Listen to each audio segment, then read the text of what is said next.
Hey guys, and welcome back to Mad About Skin. After a relatively quiet couple of years in the skincare space, it seems that the brands are all up to their old tricks again, and there seems to be a fair amount of drama flying around the skincare world. And so in today's video, I wanted to touch on a couple of these individual brands and what seems to be going on. Most of this is on the back of questions that you guys have been asking down in the comments section of videos, asking for my perspective, wanting to kind of know what's going on.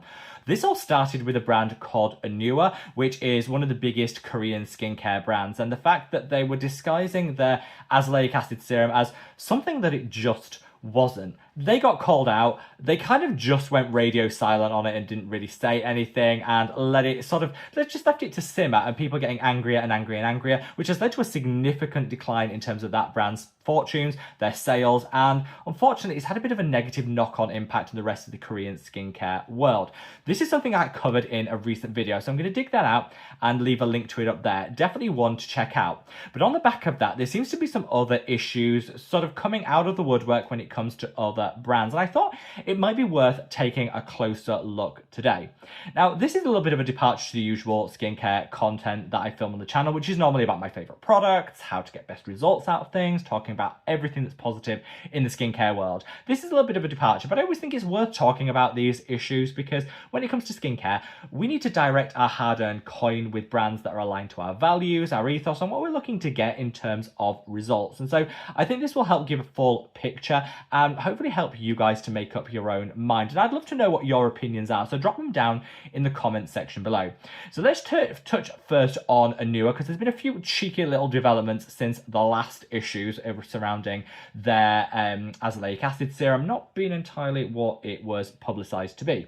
Well, since then, it turns out that the owners of the Anua as a brand have actually had a bit of a checkered history, especially when it comes to posting fake reviews online, paying people to post reviews that weren't aligned to the product that they tried, or people that didn't have any experience with that. Now, are they the first brand to do this? Oh god, no, absolutely not. There are hundreds of brands that have been caught out doing this in the past. Don't do it, guys. If you're a brand watching this, don't do it. You always get caught out. It never pays. Sunday Riley were probably the biggest ones to be called out, and that pretty much tarnished their whole brand, and they never recovered from it. Sunday Riley used to be a huge skincare brand, and now you never hear of them. And it's all because of the negativity that surrounded them posting fake reviews. In that case, they were bullying their staff into posting those reviews. Not good. And they never recovered. And I think this is just a lesson in, if any brands out there are tempted to, just click, post a fake review, don't do it. Don't do it, because you're going to get found out, you're going to get caught out. It's just not a good idea. Well, Anua, the brand that owns Anua at least, have been found to have done this multiple times in the past, have been called out, but because of the way that things are structured, people didn't really link it back to Anua until recently. When the whole azelaic acid scandal hit, they started doing more digging, realised that this is a bit of a recurring theme. This level of dishonesty is a bit of a recurring theme, and I think that's just soured things further. I don't know how Anua are going to come back from this. Some of their products are actually good. I'm not here to slate the whole line. Some of their products are really good, but I think when the brand ethos is just so shady, the management just is so shady and always looking to make a couple of coin on the back of dishonesty, doesn't sit well with me. However, you guys might disagree. You might actually love one of their products so much you think, you know what, I'm willing to look past that. I just love the products. And that's, everyone is unique in terms of their opinions. And I would love to hear from you. So yeah, drop it down in the comment section below. The second brand I think worth talking about is something that a lot of people have been messaging me around, and yeah, I'm seeing a lot of content over on TikTok, but it's now feeding through to YouTube too. And that's Naturium. Now, this isn't the first little bit of hot water that Naturium has got into thanks to its founder, Susan Yara, who you might remember was a big content creator here on YouTube back in the day. I absolutely loved her content.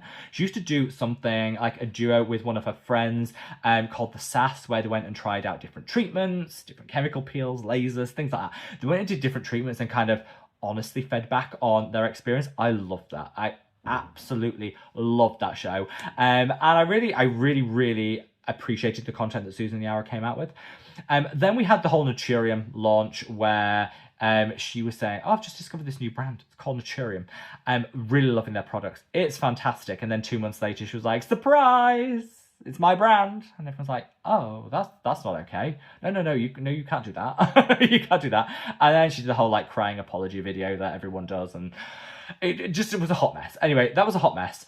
Naturium, kind of surprising, I guess, based on how dodgy that launch was, actually went from strength to strength, and I genuinely think it's because their products are good.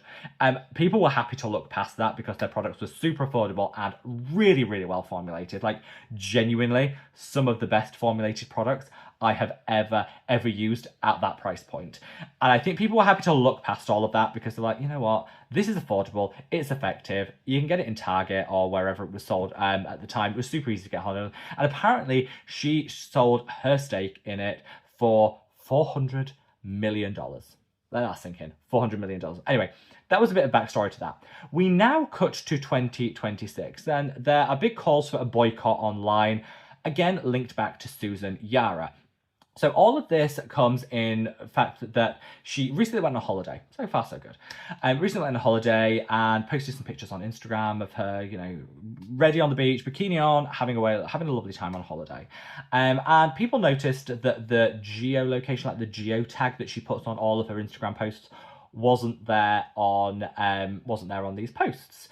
So people are like, that's unusual. For the past like 10 years, she's been posting about where she's in the world and it's all good. Not on here. So people are like, let's do some digging. Anyway, it turns out when people did all the digging, they located the beach, found out that it was actually, she was going on holiday in Israel, and that the beach she was on was located very close to the Gaza Strip. So obviously, I think everyone is aware of the situation going on, and that led a lot of people to obviously start call for boycotts. Now, I will say when it comes, boycott isn't a word I like, because I think it's always loaded with a, because I've made a decision to do this, everybody else should kind of narrative, where I think we should buy the skincare that aligns to our values, aligns to our ethos, and what we want to get out of a product and what we want to support in terms of a brand. That is very individual. That's individual to the individual. And something for me is I am entirely cruelty free in terms of the skincare that I buy. I don't want to endorse any brand that uses animal testing. That's not for me. However, there are other people that say, do you know, that's not one of my top priorities, and I'm happy to buy from brands irrespective of their status as a cruelty-free brand. And there is no judgment on that. There is a case of making the right call for us and what aligns with our values. And I think, so when people say boycott, I always think it's a loaded term that says, because I've decided this, everyone else should. But I think when it comes to whether people want to invest their coin in a brand like Naturium, which is still headed by Susan Yara, this seems like a terrible decision that she made to post all of this in terms of a brand being a brand spokesperson, figurehead, founder, whatever you want to call it. Seems like a really terrible idea, and she knew that, because if you take the geotag, the geolocator off a specific picture but nothing else on your Instagram, clearly you know, but you still decided to post without posting and make it no. She knew, and it just seems like a really terrible decision on a number of levels. Anyway, so that is the decision that people are saying. We're now looking to boycott Naturium, looking for alternatives. And there are now lots of really good alternatives to Naturium. So if people are looking for alternatives, they do exist. And I think in 2026, there are so many alternatives. People don't have to shop with a brand whose founder doesn't align to their values. Fine. It then went on. So people then start digging further. And it turns out she has a new brand called Player. This is a brand new hair care range that she launched in, I believe, late part of last year. It's done really well. It's picked up a lot of fans. It's all around like the scent, the sensorial, enjoying the scent of a hair product. And people loved it. Beachy vibes, very beachy vibes. And apparently filmed some of the content for that Player advert on that same beach. So this is something people dug in and said, oh, some of the content was filmed there. And that, I think, is what really got people angry. Because at the end of the day, whatever your hot take is on things going on geopolitically, deciding to do like beachy vibes, lovely, in a location that's juxtaposed to a humanitarian catastrophe, not okay. And I don't know who thinks, in their right mind, who thinks that's a good idea, you know? And whether you agree or disagree with someone's choice of holiday destination, that's for people to make their individual minds up. But when it comes to a brand doing like promotional material and filming things, having like, enjoy the beach, enjoy the sensorial, enjoy my new hair care product, juxtaposed to people who literally don't have enough to survive day to day, not okay. I think that's what's got people really quite angry about the situation. We'll see how this one plays through in terms of, I think there's a lot more mileage in this one. I just think it's a really poor decision to be making. And again, taking the geolocator off something implies that you know that it's a pod. Like, you know, because you wouldn't. Just doesn't sit well. I don't know. I think when it comes to anything in skincare, you have to make the decision that's right for you, what aligns with your values. I'm not here to tell you what's right and what's not. That's a personal decision.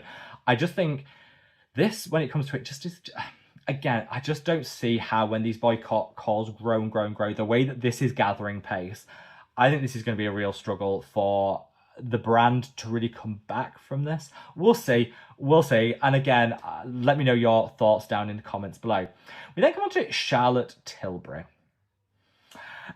So she's been on a bit of a press tour with her makeup brand, She Does Skincare. Apparently skincare represents 30% of her sales, makeup is the other 70%. So I'd say that she's a makeup brand with a skincare line, I would say is a fair representation.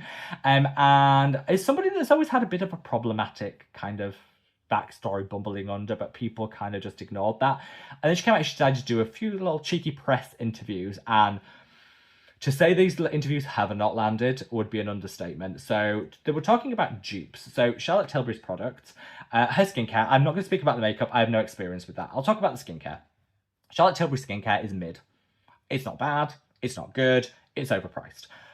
If you love a Charlotte Tilbury skincare product, it's not doing your skin any harm. Like, it's fine. If you can afford it, buy it. That's absolutely fine. I just feel there are better options for just about every one of her products. The Magic Cream is the one that is really, really popular and really viral.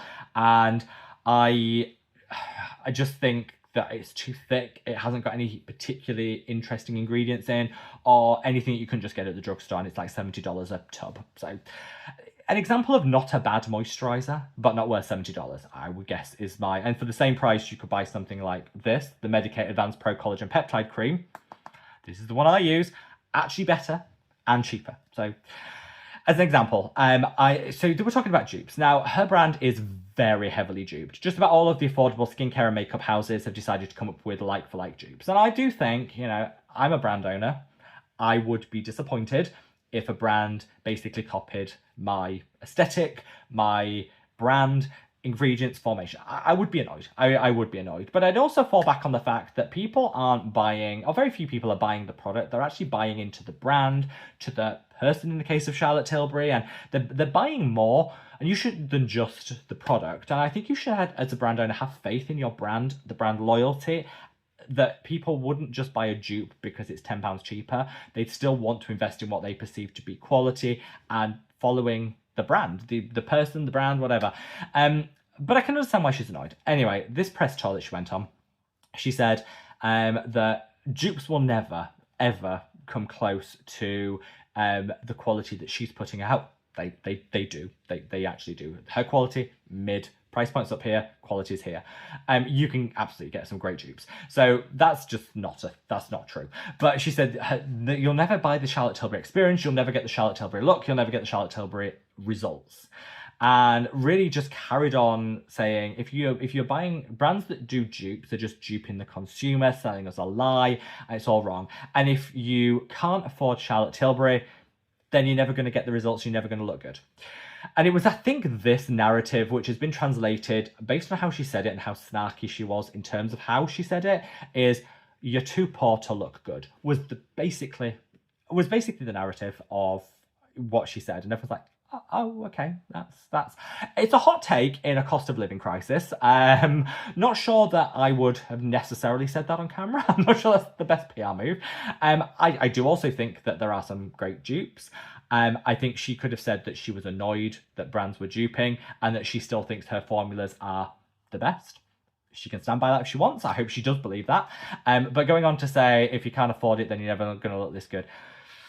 Yeah, not great. And I think, again, something that's kind of grown legs in terms of it started off a bit of a niche conversation online, has just grown and grown and grown and grown and grown. Robert Welsh, who's one of my favorite online content creators, did a video on this. I'm going to dig out his video and I'll leave a link to it down in the comment section below, description section below, because it might be worth watching his. He's got the whole backstory.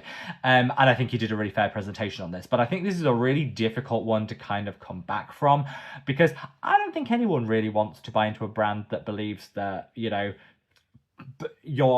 the amount of available income you have to spend on skincare and makeup should determine the results that you get. Because I'm here to say some of the best skincare products are drugstore, so that's just not true. Yeah, anyway, an interesting take, I would say, from Charlotte Tilbury, who, again, I don't think is as involved in the brand as she used to be. The same with Susan Yara, sold their share for hundreds of millions of pounds and are now just spokespeople, figureheads. I would say if I was the owners of Charlotte Tilbury and Susan Yara, I would ditch these people pretty quick. I would slowly move away from them, because I think once problematic, kind of always problematic, and going to keep coming back for more. I would probably phase out if I was the owners of these brands, because I think this probably isn't, I don't know, that's just my personal take. I would love to know what yours is. I do actually have a relative of mine, did used to work for Charlotte Tilbury, and saw her day in, day out, and did not have very nice things to say about the way that she treated staff and the way she spoke to people and the way that she presented herself. The vibes weren't strong, let's put it that way. Let's just leave it at that. So yeah, I think kind of that feeds into why she thought it was acceptable to say on camera, you're too poor to look this good, kind of. Yeah, let me know your thoughts. What do we think? Are we seeing people now holding, you know, brand owners, figureheads, spokespersons to a higher standard? Are we expecting more from our skincare brands? I don't think that's a bad thing at all. I really don't. Are we thinking, are any of these things overblown? And you think, really? Should all these things actually be decoupled with the skincare? Should we just be buying skincare based on formulation and price point? Should we actually forget all of this? Is this just noise? What do you think? I don't know. I want to hear from you. I honestly want to hear from you, because this video was designed to lay out the situations, not for me to share necessarily my views on what I think you should do or not do, but I think it's more about having a conversation so that people can make an informed choice when they go to spend their hard-earned coin on a skincare brand. Let me know your thoughts down in the comment section below, and like I say, I feel like here on Mad About Skin, we're all one big family, and we can have a discussion around these topics in a civilized way, and I would just generally love to hear from you. So yeah, let me know your thoughts and opinions, and wherever you are in the world, guys, stay safe, stay well, and love your skin. Take care. Bye!